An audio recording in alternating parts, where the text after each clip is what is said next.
নদীর তীরে সুফিয়ান ও সোলেমান বসে আছে। মন তার ভারী, চোখে কুয়াশা, জলে চাঁদ ঝাপসা আধো আধারি। মাঝিরা জাল ফেলছে ঢেউয়ের বুকে, নৌকায় লণ্ঠন জ্বলছে। প্রকৃতি একদম নিস্তব্ধ, যেন বুকের ভেতর ধুক ধুক শব্দটা পরিষ্কার শোনা যাচ্ছে। তিনটে নৌকায় তিনজন মাঝি একজন অন্যজনকে বলছে, ও মাঝি, কান ধরো, নীরব রাত ভাইঙ্গা দাও।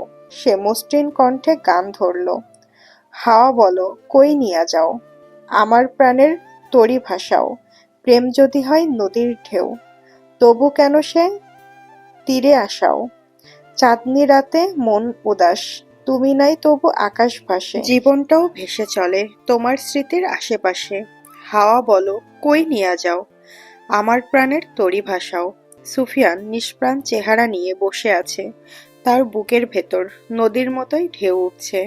মাঝির গানের সুরে যেন তার নিজের কষ্ট ধীরে ধীরে মিলিয়ে যাচ্ছে জলের গভীরে। পরপর কয়েকটি সিগারেট ধরিয়েছিল, একটা দুটো টান দিয়ে ফেলে দিয়েছে। সিগারেট শেষ। সোলেমান ওর পকেট থেকে সিগারেট বের করে দিল, ইশারায় বোঝালো সিগারেট চাই না। পেছন থেকে পায়ের আওয়াজ আসছে, কাঁধের উপর থেকে সুফিয়ান ঘুরে তাকালো। লণ্ঠন হাতে ফর্সা কেউ এগিয়ে আসছে। কাছে আসতেই স্পষ্ট হলো মুখটি, আজমাত নূরবেক। সে এসে দাঁড়ায় সুফিয়ানের পেছনে। সুফিয়ানের রাগ উঠল। ফারদিনার সাথে সারাদিন কথা বলার চেষ্টা করে, অতিথি বলে ফারদিনাও সঙ্গ দেয়। সুফিয়ানের এটা মোটেও ভালো লাগে না, চরম অন্যায় এটা ওর। রাগে শরীর জ্বলে উঠল। সুফিয়ানের পাশে বসলো আজমাত, দুজনের মাঝখানে সুফিয়ান, ডানে আজমাত, বামে সোলেমান। আজমাত আগ বাড়িয়ে বলল, তুমি নিশ্চয়ই সুফিয়ান, তোমার কথা ফারদিনা অনেক বলেছে। সেদিন তোমাকে বীজ রোপণ করতে দেখেছিলাম। আমি জানি ও সবার কাছেই আমার কথা বলে। সুফিয়ান অকারণেই বিরক্ত হলো, রাগ হলো। এখানে রাগ করার মতো কি বলেছে? আমি তোমাকে চিনি, তোমার কথা ফারদিনা সবসময় বলে, সাধারণ ব্যাপার। সুফিয়ান নিজেকে নিয়ন্ত্রণ করার চেষ্টা করলো। আজমাত বলল, নস্যি টানবে? না, এসব পছন্দ করি না। তুমি কোন দেশ থেকে যেন এসেছ? রাশিয়া, তুর্কেস্তান।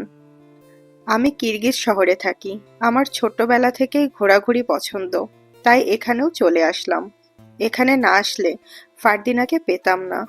কত সহজ সরল সুন্দরী নারী। সুফিয়ান তাতে দাঁত চেপে ধরল, বিড়বিড় করে বলল, শালা ইচ্ছে করছে তোকে নদীতে ডুবিয়ে মারি।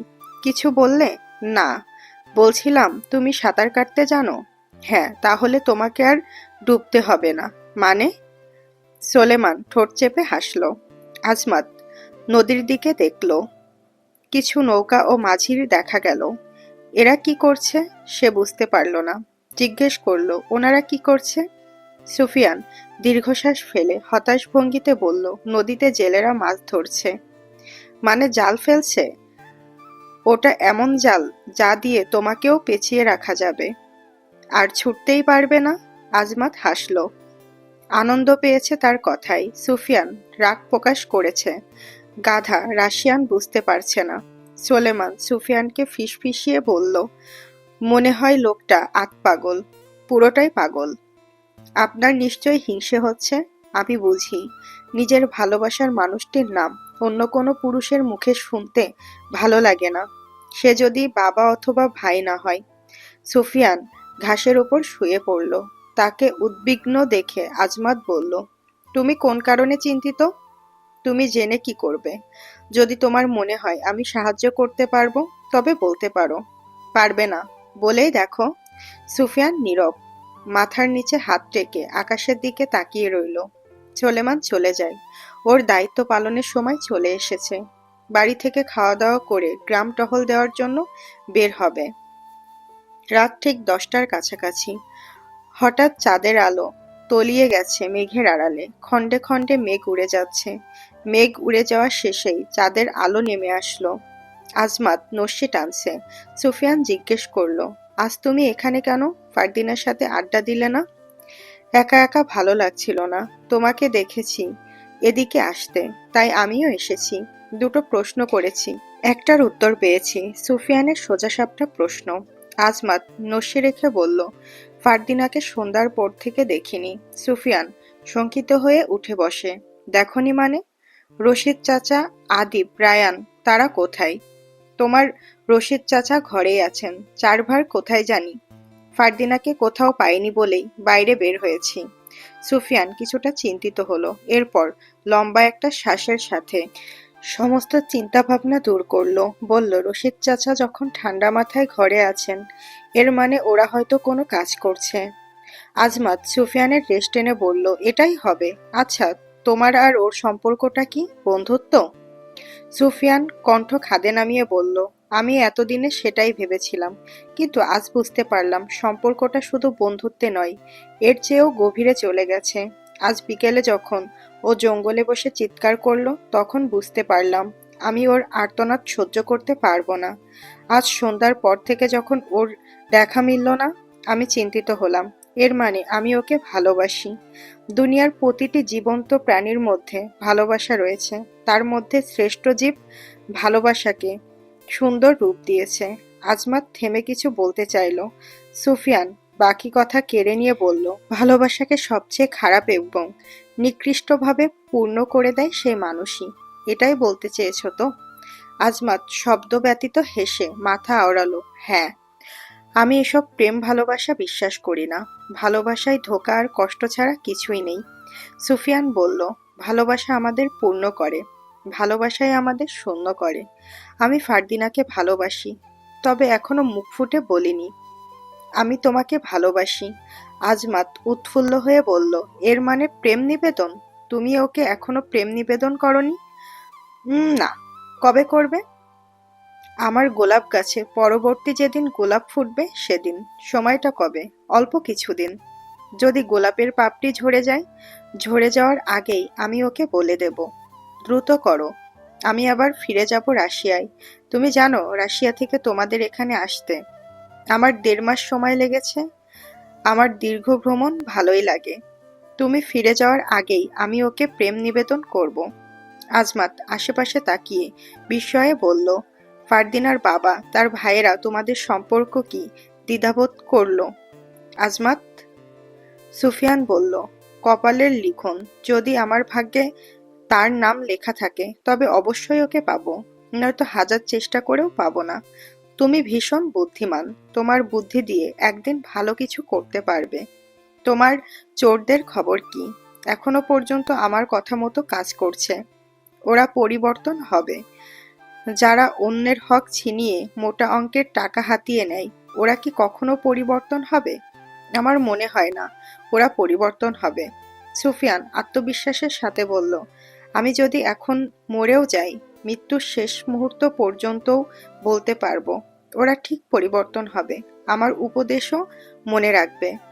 আজমাত প্রসঙ্গ পাল্টে বলল, তোমার মা বাবা কোথায়? সুফিয়ান সময় নিয়ে বলল, বেঁচে নেই। কিভাবে মারা গেল? সেসব বলে লাভ কি? সেসব নিয়ে কথা বলতে চায় না। বোন নেই? নাবোধক মাথা আওড়ালো। মুখটা শুকিয়ে গেল সুফিয়ানের, ঘাস টেনে টেনে ছিঁড়ছে। আজমাত তার ভাবমূর্তি দেখে বলল, তোমাকে দেখে কখনো মনে হয় তুমি ভীষণ খুশি, কখনো মনে হয় তোমার ভেতর চাপা কষ্ট লুকিয়ে আছে। আমি ঠিক বললাম তো? না, তুমি দু চোখে দুরকম ভাবে আমাকে দেখছো। আমি সবসময় সুখী এবং খুশি। আমি আদিবের থেকে জানতে পেরেছি, বাঙালিদের মধ্যে কেউ কষ্ট পেলে নদীর তীরে বসে বসে থাকে। তুমি বসে আছো কেন? ফারদিনা আজ বিরক্ত করছে না। ও বিরক্ত করলে বিরক্ত হই না, অথচ বিরক্ত করছে না বলে বিরক্ত হচ্ছি। এই অনুভূতিকে কি বলে? আগ্রহ নিয়ে জানতে চাইল আজমাত। প্রেমের পার্শ্ব প্রতিক্রিয়া। প্রেমে পড়লেও জ্বালা, না পড়লেও জ্বালা। একবার পড়ে গেলে পার্শ্ব প্রতিক্রিয়া দেখা দিবেই, বলে সুফিয়ান হাসল। আজমাত আওয়াজ করে হাসল। সুফিয়ান তার হাসি দেখে বলল, বিনোদন পেয়েছো তাই না? তোমাকে আনন্দ দেওয়ার জন্যই বলেছি। আজমাত হাসি থামিয়ে বলল, তুমি খুব মজার মানুষ। তোমাকে ফারদিনা পেলে সে ভীষণ আনন্দে থাকবে। সময় গড়াচ্ছে। দুজন উদ্দেশ্যহীন পথে গন্তব্যহীন হাঁটছে। তালুকদার বাড়ির পূব দিকে ছেড়ে যাচ্ছে সুফিয়ান।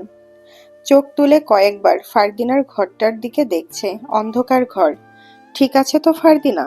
সুফিয়া চিন্তা করতে চাইছে না, অথচ ভেতরে প্রবল চাপ চাপ ব্যথা হচ্ছে। উদ্দেশ্যহীন পথে হাঁটার ইচ্ছে নেই তার। আজমাতকে নিয়ে তালুকদার বাড়ির ভেতরে প্রবেশ করে।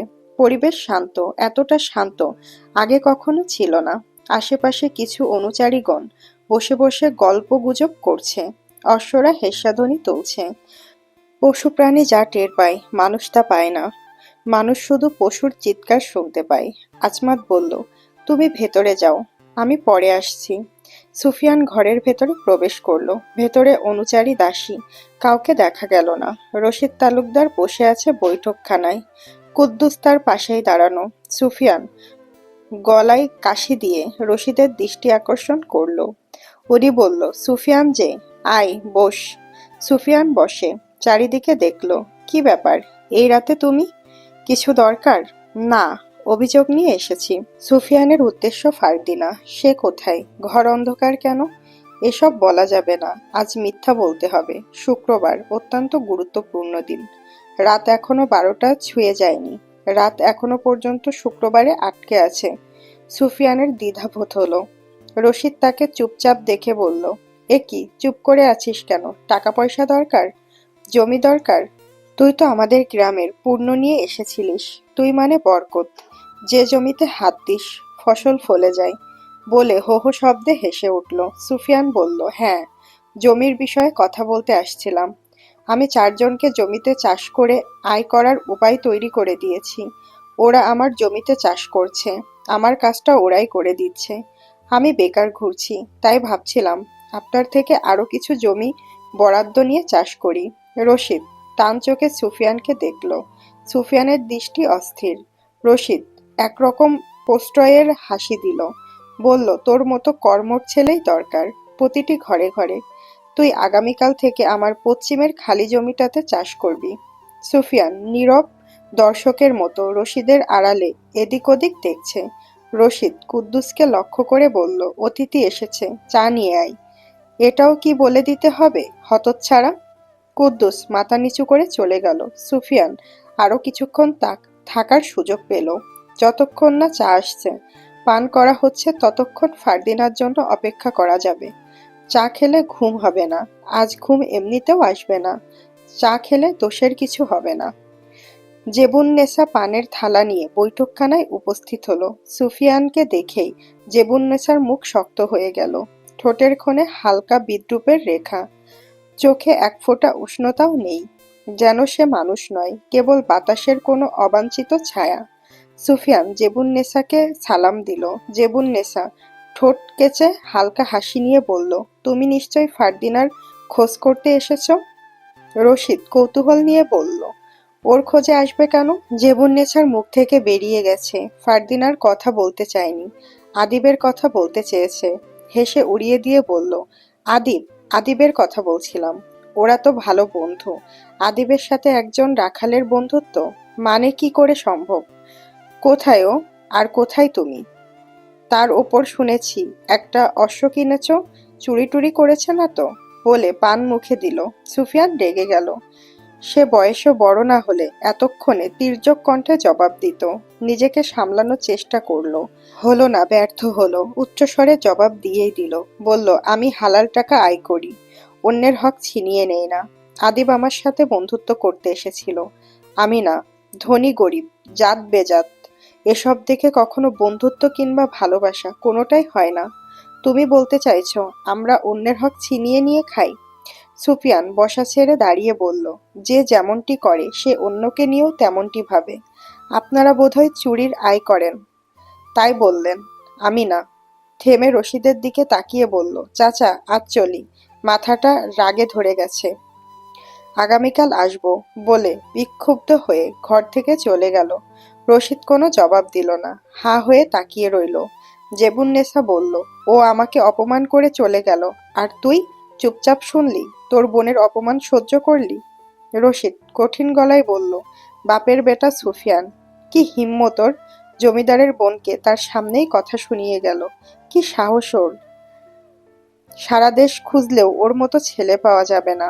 বলে গর্বের সাথে হেসে উঠল।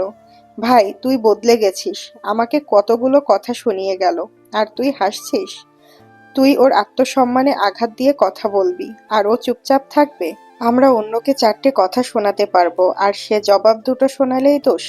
রশিদ থেমে গেল, হাত বাড়িয়ে পান মুখে দিল, বিচিত্র গলায় বলল, আমি ওর জবাবের উপর প্রতিক্রিয়া করলে হয়তো থেমে যেত, কিন্তু তুই কি জানিস কেউ রেগে গেলে তার রাগটা বহিঃপ্রকাশ করতে দিতে হয়? এতে তার মনের ভেতরের অস্থিরতা দূর হয়। সুফিয়ানের ভীষণ তেজ, তার মুখে প্রশংসা জেবুন্নেসার মোটেই ভালো লাগলো না। মুখ ভেঙচি দিল, বলল, তোর জ্ঞান নিয়ে তুই থাক, আমাকে জ্ঞান দিবি না। রাগ করলে শরীর খারাপ হয়, এত রাগ ভালো না, বলে পিকদানিতে পিক ফেলল রশিদ। জেবুন্নেসা খিটখিট মেজাজে বলল, ওই রাখালের শরীরের জন্য ভালো ছিল। রশিদ এবার একটু হাসলো, ঠোঁট দুটো লাল হয়ে গেছে, পানের রসে মুখ ভরে গেছে। পুরুষ রাগলে হয় বাদশা, জানিস তো? জানি না, জানতেও চায় না। অপমান আমার সহ্য হয় না, এর শোধ আমি নেব, বলে ক্রোধের আগুনে উপরে চলে গেল। রশিদ আওয়াজ করে হাসলো। কুদ্দুস চা নিয়ে আসলো। সুফিয়ান নেই। জিজ্ঞেস করলো, সুফিয়ান দাদা চা না খেয়েই চলে গেছে? আমার কষ্টটাই বিফলে গেছে। চাটা আমাকে দে, আর যা দেখে আয় খামারে সব গরু ছাগল ঠিক আছে কিনা। কুদ্দুস মাথা নিচু করে সম্মতি জানিয়ে চলে যায়। রাত ঠিক 1টার কাছাকাছি। রাঙা দাঁড়িয়ে দাঁড়িয়ে খড় খাচ্ছে, বালতি ভরে জল রেখেছে। খড় খাওয়া শেষে জল খেলো। ওদের চোখে ঘুম নেই, সব মিলিয়ে 2-3 ঘন্টা ঘুমোয়। চাঁদের আলো আজ অদ্ভুত নির্জন। সুফিয়ান মাটির উঠোনে বসে আছে, সামনে তার প্রিয় অশ্ব রাঙা স্থির হয়ে দাঁড়িয়ে আছে। চোখ তুলে একবার রাঙার দিকে তাকালো। রাঙার চোখ যেন কেমন একটা ক্লান্ত দৃষ্টি, ঠিক তার মতো। হাতে কলম, কাগজে অর্ধেক লেখা বাক্যগুলো ছড়িয়ে আছে, কিছু গল্প, কিছু স্মৃতি, কিছু না বলা কথা। আজ রাতে ফারদিনা আসেনি। প্রতিদিনের মতো আজও সে চাঁদের আলোয় দেখা দিবে বলে ভেবেছিল, কিন্তু পথ ছিল ফাঁকা। বাতাসে কেবল পলাশ পাতার মৃদু নড়াচড়া ছিল। সুফিয়ান লিখেছিল আজ সারাদিন কেমন কেটেছে, কিন্তু শব্দগুলো যেন তার হাতের মুঠো থেকে ফসকে যাচ্ছে। কলম কাগজে লাগে, আবার থেমে যায়। লেখা এক পর্যায়ে বন্ধ করলো। রাঙা হালকা করে হেসা দেয়, যেন বলে, আর লিখো না, মন তো আজ তোমার ফারদিনার কাছেই রয়ে গেছে। সুফিয়ান মৃদু হেসে ওঠে, কিন্তু চোখে জল টলমল করে। সে খাতা বন্ধ করে রাখে বুকের কাছে। চাঁদের আলোয় তার মুখ অদ্ভুত এক বিষণ্ণতা। আজ লেখার কালি ফুরায়নি, মনটা যেন শুধু শুকিয়ে গেছে। আজ ঘুম আসবে না। উঠোনে পায়চারি করতে করতে এক পর্যায়ে বাড়ির চৌকাঠ পেরিয়ে তালুকদার বাড়ির পূব দিকে এগিয়ে গেল। পথের দুধারে ধানের ক্ষেত বাতাসে দুলছে, একটার সাথে আরেকটা মিলে চিরিচিরি শব্দ তৈরি করছে। তালুকদার বাড়ির পূব দিকে খামার। খামার ছাড়িয়ে সুফিয়ান যেতেই লণ্ঠন হাতে কুদ্দুসের সাথে দেখা হয়। কুদ্দুস বলল, আপনি এত রাতে ওইদিকে কোথায় যান? সুফিয়ান মিথ্যা বলবে না, সত্য বলবে, তবে অন্য রকম ভাবে, যাতে মিথ্যের আশ্রয় না নিতে হয়। সুফিয়ান পাল্টা প্রশ্ন করল, তোর ফারদিনা আপা কোথায়? তখন গেলাম দেখলাম না তো। কুদ্দুস নির্বাক হয়ে চুপ থাকলো কিছুক্ষণ, এরপর বলল, আমি আজ সন্ধ্যার পর থেকে তাকে দেখিনি। আচ্ছা তুই যা। আপনি কোথায় যান? কাজ আছে, বলে সুফিয়ান হাঁটতে শুরু করলো। কারো খোঁজ নেওয়াটাও একটা কাজ, গুরুত্বপূর্ণ কাজ। সে মিথ্যে বলেনি, এটাই সত্যি। পূব রাস্তার মাঝ বরাবর পথে দাঁড়িয়ে পড়ল সুফিয়ান। উদাস মনে 3-4 হাত জায়গার মধ্যে পায়চারি করছে। একটু পরপর ফারদিনার ঘরের দিকে দেখছে। ঘর অন্ধকার। সুফিয়ান সিগারেট বের করলো, কিন্তু ধরালো না। ফারদিনা বলেছিল, আমি সাথে থাকলেও তোমার মন সিগারেটের দিকে থাকে, আমার দিকে না। আজ সে কাছে নেই, সিগারেটের দিকেও মন নেই। দীর্ঘ নিঃশ্বাস ছাড়ল সুফিয়ান। রাত বাড়ছে। মাঝরাতের রাস্তায় নিস্তব্ধতা, পুরো কুয়াশার মতো ঘন। চাঁদের অর্ধেক দাগেলা আলো জমিনে ছাপ ফেলছে। ঠিক তখনই ফারদিনার ঘরের হালকা সোনালি ঝলক যেন নিঃশব্দে ফারদিনার উপস্থিতি ঘোষণা দিল। সুফিয়ান ধীরে ধীরে পূবের দিকে এগোতে লাগলো। তার পদধ্বনি নীরবতার মাঝে কেবল তার নিজের কানেই বেজে উঠছে।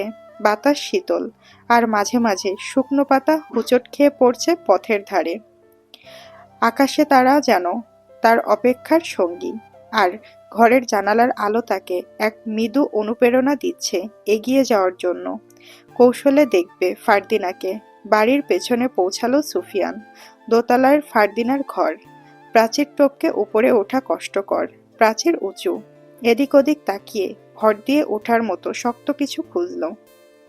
গাছের খণ্ড পড়ে আছে। ভর দিয়ে প্রাচীর ছুঁতে পারল। ধীরে ধীরে ফারদিনার ঘরের জানালার দিকে এগোলো। জানালা খোলা। মোমবাতি লণ্ঠনের আলো ছড়িয়ে পড়েছে পুরো ঘরে। কিছু দাসীরা একজনকে ঘিরে রেখেছে। কারো হাতে ধূপ, কারো হাতে শাড়ি। দাসীরা দুই দিকে সরে গেল। সুফিয়ান কঠিন দৃষ্টিতে তাকিয়ে রইল।